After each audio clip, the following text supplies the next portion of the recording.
LPG cylinder ಸಿಗದಿದ್ರೆ ಚಿಂತೆ ಯಾಕೆ? ನಗರದ ಮನೆಗಳಿಗೂ ಇದೆ ಜೈವಿಕ ಇಂಧನ ಪರಿಹಾರ. ಹಸಿ ಕಸ ಇದ್ರೆ ಸಾಕು, ಸಿಲಿಂಡರ್ ಚಿಂತೆ ಇಲ್ಲ. ಮನೆ ಹಸಿ ಕಸದಿಂದ ತಯಾರಾಗುತ್ತೆ ಗ್ಯಾಸ್. ನೋಡಿ, ಎಲ್ಪಿಜಿ ಗ್ಯಾಸ್ ಸಿಗ್ತಾ ಇಲ್ಲ ಅಂತ ಯಾಕೆ ಚಿಂತೆ ಮಾಡ್ತಿದ್ದೀರಾ? ಅದಕ್ಕೆ ಪರ್ಯಾಯ ವ್ಯವಸ್ಥೆಯಾಗಿ ಜೈವಿಕ ಇಂಧನ ಇರುವಂತದ್ದು. ನಗರದ ಮನೆಗಳಿಗೆ ಹಸಿ ಕಸ ಇದ್ರೆ ಸಾಕು, ಸಿಲಿಂಡರ್ ಚಿಂತೆಯೇ ಇರೋದಿಲ್ಲ. ಸಣ್ಣ ಸ್ಥಳದಲ್ಲೇ ಸ್ಥಾಪಿಸಬಹುದಾಗಿದೆ ಈ ಒಂದು ಘಟಕವನ್ನ. 2021ರಲ್ಲಿ ಬೆಂಗಳೂರಿನ ಯುವಕನ ಸಾಧನೆ ಇದು, ಗಮನಿಸ್ತಾ ಇರಬಹುದು.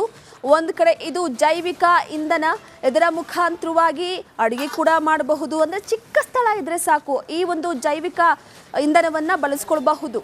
ಈಗ ಗ್ಯಾಸ್ ಸಿಗ್ತಾ ಇಲ್ಲ, ಗ್ಯಾಸ್ ಸಿಗದೆ ಸಾಕಷ್ಟು ಜನ ಪರದಾಡ್ತಾ ಇದ್ದಾರೆ, ಅಡಿಗೆ ಮಾಡೋದಕ್ಕಾಗ್ತಾ ಇಲ್ಲ, ಹೋಟೆಲ್ಗಳೆಲ್ಲ ಕೂಡ ಬಂದಾಗಿದೆ. ಪರ್ಯಾಯ ವ್ಯವಸ್ಥೆ ಏನಿದೆಯಪ್ಪ ಅಂತ ನೋಡೋದಾದ್ರೆ ಸಾಕಷ್ಟು ಜನ ಸೌದೆ ಒಲೆ ಮೊರೆ ಹೋಗ್ತಿದ್ದಾರೆ, ಸೀಮೆಎಣ್ಣೆ ಸ್ಟವ್ ಮೊರೆ ಹೋಗ್ತಿದ್ದಾರೆ. ಆದ್ರೆ ಜೈವಿಕ ಇಂಧನದ ಮುಖಾಂತರವಾಗ್ಲೂ ಕೂಡ ನಾವು ಅಡುಗೆಯನ್ನ ಮಾಡ್ಕೊಳ್ಬಹುದು ಅನ್ನುವಂಥದ್ದು ಸದ್ಯಕ್ಕೆ ಸಾಕಷ್ಟು ಜನ ಗೊತ್ತಿದ್ರು ಕೂಡ ಅದರ ವ್ಯವಸ್ಥೆಯನ್ನ ಮಾಡ್ಕೊಳ್ಳೋದಕ್ಕೆ ಎಲ್ಲೂ ಕೂಡ ಜಾಗ ಇಲ್ಲ ಅನ್ಕೊಂಡಿರ್ತಾರೆ.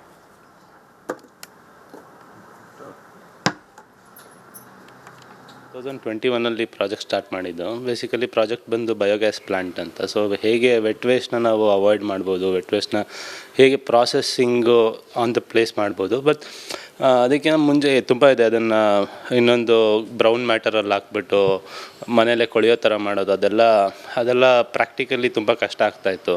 ಮತ್ತು ಅದಾದಮೇಲೆ ಲೆಫ್ಟ್ ಓವರ್ಸ್ ತೊಗೊಂಡೋಗೋದಕ್ಕೂ ಕಷ್ಟ ಆಗ್ತಾಯಿತ್ತು.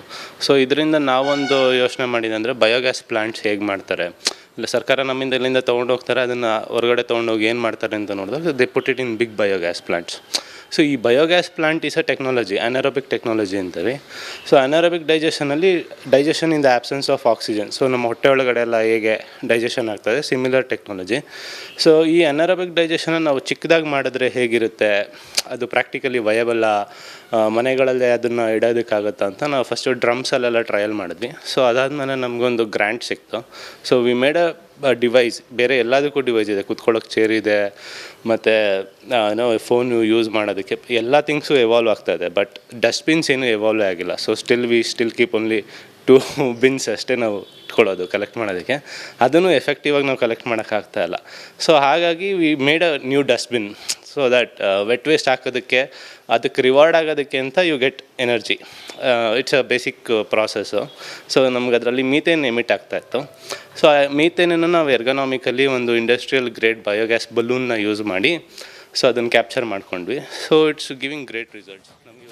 ಎಲ್ಪಿಜಿ ಸಿಲಿಂಡರ್ ಸಿಗದಿದ್ರೆ ಚಿಂತೆ ಯಾಕೆ? ನಗರದ ಮನೆಗಳಿಗೂ ಇದೆ ಜೈವಿಕ ಇಂಧನ ಪರಿಹಾರ. ಹಸಿ ಕಸ ಇದ್ರೆ ಸಾಕು, ಸಿಲಿಂಡರ್ ಚಿಂತೆ ಇಲ್ಲ. ಮನೆ ಹಸಿ ಕಸದಿಂದ ತಯಾರಾಗುತ್ತೆ ಗ್ಯಾಸ್. ನೋಡಿ, ಎಲ್ಪಿಜಿ ಗ್ಯಾಸ್ ಸಿಗ್ತಾ ಇಲ್ಲ ಅಂತ ಯಾಕೆ ಚಿಂತೆ ಮಾಡ್ತಿದ್ದೀರಾ? ಅದಕ್ಕೆ ಪರ್ಯಾಯ ವ್ಯವಸ್ಥೆಯಾಗಿ ಜೈವಿಕ ಇಂಧನ ಇರುವಂತದ್ದು. ನಗರದ ಮನೆಗಳಿಗೆ ಹಸಿ ಕಸ ಇದ್ರೆ ಸಾಕು, ಸಿಲಿಂಡರ್ ಚಿಂತೆಯೇ ಇರೋದಿಲ್ಲ. ಸಣ್ಣ ಸ್ಥಳದಲ್ಲೇ ಸ್ಥಾಪಿಸಬಹುದಾಗಿದೆ ಈ ಒಂದು ಘಟಕವನ್ನ. 2021ರಲ್ಲಿ ಬೆಂಗಳೂರಿನ ಯುವಕನ ಸಾಧನೆ ಇದು, ಗಮನಿಸ್ತಾ ಇರಬಹುದು. ಒಂದು ಕಡೆ ಇದು ಜೈವಿಕ ಇಂಧನ, ಇದರ ಮುಖಾಂತರವಾಗಿ ಅಡುಗೆ ಕೂಡ ಮಾಡಬಹುದು. ಅಂದ್ರೆ ಚಿಕ್ಕ ಸ್ಥಳ ಇದ್ರೆ ಸಾಕು, ಈ ಒಂದು ಜೈವಿಕ ಇಂಧನವನ್ನ ಬಳಸ್ಕೊಳ್ಬಹುದು. ಈಗ ಗ್ಯಾಸ್ ಸಿಗ್ತಾ ಇಲ್ಲ, ಗ್ಯಾಸ್ ಸಿಗದೆ ಸಾಕಷ್ಟು ಜನ ಪರದಾಡ್ತಾ ಇದ್ದಾರೆ, ಅಡುಗೆ ಮಾಡೋದಕ್ಕಾಗ್ತಾ ಇಲ್ಲ, ಹೋಟೆಲ್ಗಳೆಲ್ಲ ಕೂಡ ಬಂದಾಗಿದೆ. ಪರ್ಯಾಯ ವ್ಯವಸ್ಥೆ ಏನಿದೆಯಪ್ಪ ಅಂತ ನೋಡೋದಾದ್ರೆ ಸಾಕಷ್ಟು ಜನ ಸೌದೆ ಒಲೆ ಮೊರೆ ಹೋಗ್ತಿದ್ದಾರೆ, ಸೀಮೆಎಣ್ಣೆ ಸ್ಟವ್ ಮೊರೆ ಹೋಗ್ತಿದ್ದಾರೆ. ಆದ್ರೆ ಜೈವಿಕ ಇಂಧನದ ಮುಖಾಂತರವಾಗ್ಲೂ ಕೂಡ ನಾವು ಅಡುಗೆಯನ್ನ ಮಾಡ್ಕೊಳ್ಬಹುದು ಅನ್ನುವಂಥದ್ದು ಸದ್ಯಕ್ಕೆ ಸಾಕಷ್ಟು ಜನ ಗೊತ್ತಿದ್ರು ಕೂಡ ಅದರ ವ್ಯವಸ್ಥೆಯನ್ನ ಮಾಡ್ಕೊಳ್ಳೋದಕ್ಕೆ ಎಲ್ಲೂ ಕೂಡ ಜಾಗ ಇಲ್ಲ ಅನ್ಕೊಂಡಿರ್ತಾರೆ.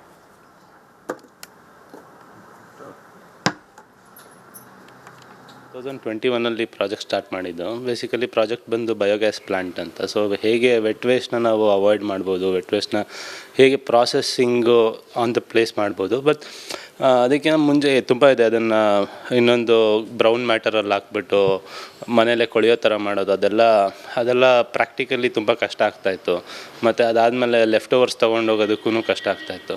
ಸೊ ಇದರಿಂದ ನಾವೊಂದು ಯೋಚನೆ ಮಾಡಿದೆ ಅಂದರೆ ಬಯೋಗ್ಯಾಸ್ ಪ್ಲಾಂಟ್ಸ್ ಹೇಗೆ ಮಾಡ್ತಾರೆ, ಇಲ್ಲ ಸರ್ಕಾರ ನಮ್ಮಿಂದ ಇಲ್ಲಿಂದ ತೊಗೊಂಡೋಗ್ತಾರೆ, ಅದನ್ನು ಹೊರಗಡೆ ತೊಗೊಂಡೋಗಿ ಏನು ಮಾಡ್ತಾರೆ ಅಂತ ನೋಡಿದಾಗ they put it in big biogas plants. So ಈ biogas plant is a technology, anaerobic technology ಅಂತೀವಿ. ಸೊ ಅನಾರೋಬಿಕ್ ಡೈಜೆಷನಲ್ಲಿ digestion in the absence of oxygen. So ನಮ್ಮ ಹೊಟ್ಟೆ ಒಳಗಡೆ ಎಲ್ಲ ಹೇಗೆ ಡೈಜೆಷನ್ ಆಗ್ತದೆ, ಸಿಮಿಲರ್ ಟೆಕ್ನಾಲಜಿ. ಸೊ ಈ ಅನಾರೋಬಿಕ್ ಡೈಜೆಷನ್ನ ನಾವು ಚಿಕ್ಕದಾಗಿ ಮಾಡಿದ್ರೆ ಹೇಗಿರುತ್ತೆ, ಅದು ಪ್ರಾಕ್ಟಿಕಲಿ ವಯಬಲ್ಲ, ಮನೆಗಳಲ್ಲೇ ಅದನ್ನು ಇಡೋದಕ್ಕಾಗುತ್ತಾ ಅಂತ ನಾವು ಫಸ್ಟು ಡ್ರಮ್ಸಲ್ಲೆಲ್ಲ ಟ್ರಯಲ್ ಮಾಡಿದ್ವಿ. ಸೊ ಅದಾದಮೇಲೆ ನಮಗೊಂದು ಗ್ರ್ಯಾಂಟ್ ಸಿಕ್ತು.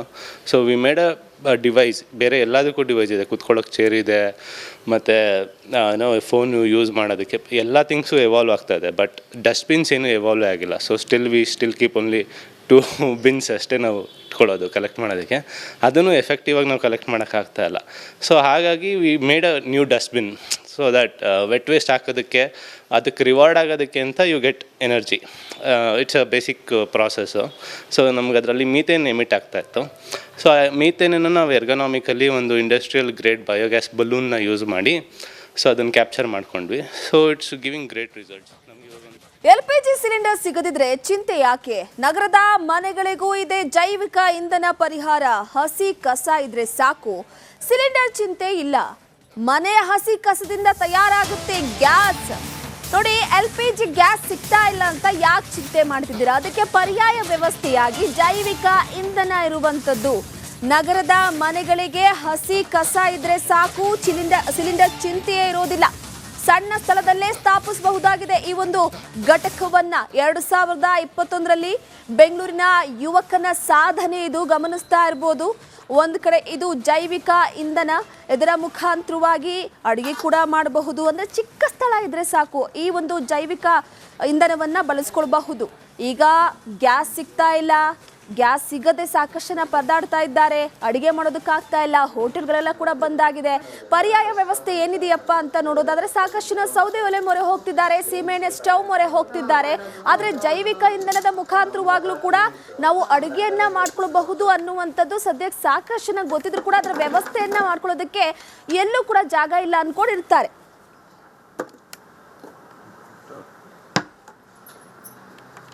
2021ರಲ್ಲಿ ಪ್ರಾಜೆಕ್ಟ್ ಸ್ಟಾರ್ಟ್ ಮಾಡಿದ್ದು. ಬೇಸಿಕಲಿ ಪ್ರಾಜೆಕ್ಟ್ ಬಂದು ಬಯೋಗ್ಯಾಸ್ ಪ್ಲಾಂಟ್ ಅಂತ. ಸೊ ಹೇಗೆ ವೆಟ್ ವೇಸ್ಟ್ನ ನಾವು ಅವಾಯ್ಡ್ ಮಾಡ್ಬೋದು, ವೆಟ್ ವೇಸ್ಟ್ನ ಹೇಗೆ ಪ್ರಾಸೆಸ್ಸಿಂಗು ಆನ್ ದ ಪ್ಲೇಸ್ ಮಾಡ್ಬೋದು. ಬಟ್ ಅದಕ್ಕಿಂತ ಮುಂಚೆ ತುಂಬ ಇದೆ. ಅದನ್ನು ಇನ್ನೊಂದು ಬ್ರೌನ್ ಮ್ಯಾಟರಲ್ಲಿ ಹಾಕ್ಬಿಟ್ಟು ಮನೇಲೆ ಕೊಳೆಯೋ ಥರ ಮಾಡೋದು, ಅದೆಲ್ಲ ಪ್ರಾಕ್ಟಿಕಲಿ ತುಂಬ ಕಷ್ಟ ಆಗ್ತಾಯಿತ್ತು.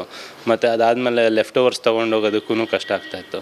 ಸೊ ಇದರಿಂದ ನಾವೊಂದು ಯೋಚನೆ ಮಾಡಿದೆ ಅಂದರೆ ಬಯೋಗ್ಯಾಸ್ ಪ್ಲಾಂಟ್ಸ್ ಹೇಗೆ ಮಾಡ್ತಾರೆ, ಇಲ್ಲ ಸರ್ಕಾರ ನಮ್ಮಿಂದ ಇಲ್ಲಿಂದ ತೊಗೊಂಡೋಗ್ತಾರೆ, ಅದನ್ನು ಹೊರಗಡೆ ತೊಗೊಂಡೋಗಿ ಏನು ಮಾಡ್ತಾರೆ ಅಂತ ನೋಡಿದಾಗ they put it in big biogas plants. So ಈ biogas plant is a technology, anaerobic technology ಅಂತೀವಿ. ಸೊ ಅನಾರೋಬಿಕ್ ಡೈಜೆಷನಲ್ಲಿ digestion in the absence of oxygen. So ನಮ್ಮ ಹೊಟ್ಟೆ ಒಳಗಡೆ ಎಲ್ಲ ಹೇಗೆ ಡೈಜೆಷನ್ ಆಗ್ತದೆ, ಸಿಮಿಲರ್ ಟೆಕ್ನಾಲಜಿ. ಸೊ ಈ ಅನಾರೋಬಿಕ್ ಡೈಜೆಷನ್ನ ನಾವು ಚಿಕ್ಕದಾಗಿ ಮಾಡಿದ್ರೆ ಹೇಗಿರುತ್ತೆ, ಅದು ಪ್ರಾಕ್ಟಿಕಲಿ ವಯಬಲ್ಲ, ಮನೆಗಳಲ್ಲೇ ಅದನ್ನು ಇಡೋದಕ್ಕಾಗುತ್ತಾ ಅಂತ ನಾವು ಫಸ್ಟು ಡ್ರಮ್ಸಲ್ಲೆಲ್ಲ ಟ್ರಯಲ್ ಮಾಡಿದ್ವಿ. ಸೊ ಅದಾದಮೇಲೆ ನಮಗೊಂದು ಗ್ರ್ಯಾಂಟ್ ಸಿಕ್ತು. So we made a device, ಬೇರೆ ಎಲ್ಲದಕ್ಕೂ ಡಿವೈಸ್ ಇದೆ, ಕುತ್ಕೊಳ್ಳೋಕೆ ಚೇರ್ ಇದೆ, ಮತ್ತು ನಾವು ಫೋನು ಯೂಸ್ ಮಾಡೋದಕ್ಕೆ ಎಲ್ಲ ಥಿಂಗ್ಸು ಎವಾಲ್ವ್ ಆಗ್ತಾಯಿದೆ. ಬಟ್ ಡಸ್ಟ್ಬಿನ್ಸ್ ಏನೂ ಎವಾಲ್ವ್ ಆಗಿಲ್ಲ. So still keep only 2 bins ಅಷ್ಟೇ ನಾವು ಇಟ್ಕೊಳ್ಳೋದು ಕಲೆಕ್ಟ್ ಮಾಡೋದಕ್ಕೆ. ಅದನ್ನು ಎಫೆಕ್ಟಿವಾಗಿ ನಾವು ಕಲೆಕ್ಟ್ ಮಾಡೋಕ್ಕಾಗ್ತಾಯಿಲ್ಲ. ಸೊ ಹಾಗಾಗಿ we made a new dustbin so that wet waste ಹಾಕೋದಕ್ಕೆ, ಅದಕ್ಕೆ ರಿವಾರ್ಡ್ ಆಗೋದಕ್ಕೆ ಅಂತ you get energy. It's a basic process. So ನಮ್ಗೆ ಅದರಲ್ಲಿ ಮೀಥೇನ್ ಎಮಿಟ್ ಆಗ್ತಾಯಿತ್ತು. ಸೊ ಆ ಮೀಥೇನನ್ನು ನಾವು ಎರ್ಗನಾಮಿಕಲಿ ಒಂದು ಇಂಡಸ್ಟ್ರಿಯಲ್ ಗ್ರೇಡ್ ಬಯೋಗ್ಯಾಸ್ ಬಲೂನ್ನ ಯೂಸ್ ಮಾಡಿ ಸೊ ಅದನ್ನು ಕ್ಯಾಪ್ಚರ್ ಮಾಡ್ಕೊಂಡ್ವಿ. So it's giving great results.